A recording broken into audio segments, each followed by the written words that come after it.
جب نواسہ رسول حضرت امام حسن علیہ السلام کو ظالموں کی جانب سے زہر قاتل دیا گیا اور آپ کی شہادت کا وقت قریب آیا تو آپ کے پورے جسم اطہر کا رنگ سبز ہو چکا تھا۔ آپ کی یہ حالت دیکھ کر آپ کے چھوٹے بھائی امام حسین علیہ السلام نے روتے ہوئے آپ سے پوچھا کہ اے میرے بھائی حسن، کیا وجہ ہے کہ آپ کے پورے جسم کا رنگ سبز ہو چکا ہے؟ امام حسن نے اپنے بھائی کو گلے لگا کے روتے ہوئے فرمایا کہ اے میرے بھائی حسین، میں نے اللہ کے رسول ہمارے نانا جان سے ہم دونوں کے متعلق ایک حدیث سنی ہے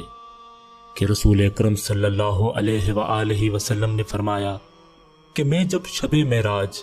جنت کے باغات میں سے گزرا اور وہاں میرا گزر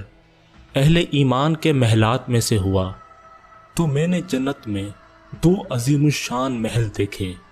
جو کہ ایک دوسرے کے مقابل یعنی سامنے اور ایک ہی طرح کے بنے ہوئے تھے، مگر ان دونوں کا رنگ مختلف تھا۔ ایک سبز زبرجد کا بنا ہوا تھا اور دوسرا محل سرخ یاقوت کا۔ حضور اکرم صلی اللہ علیہ وآلہ وسلم نے حضرت جبریل علیہ السلام سے پوچھا کہ یہ دونوں عظیم الشان محل کس کے ہیں؟ حضرت جبریل علیہ السلام نے فرمایا کہ اے اللہ کے حبیب، یہ دونوں محل آپ کے نواسوں حضرت امام حسن اور امام حسین علیہ السلام کے ہیں۔ حضور اکرم صلی اللہ علیہ وآلہ وسلم نے دوبارہ حضرت جبریل علیہ السلام سے پوچھا کہ پھر ان دونوں کا رنگ ایک جیسا کیوں نہیں؟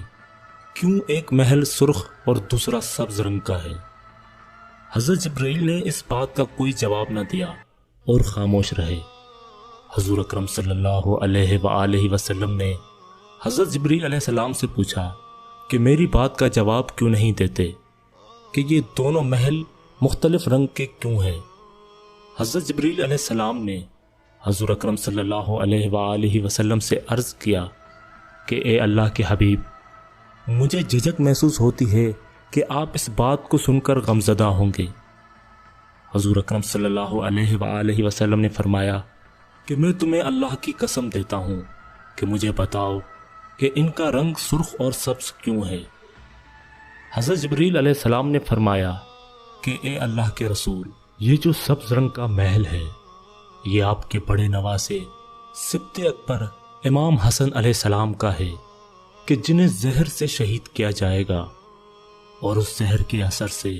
بوقت شہادت ان کا پورا جسم سبز ہو جائے گا۔ اور دوسرا جو سرخ یاقوت کا محل ہے یہ آپ کے چھوٹے نواسے سبط اصغر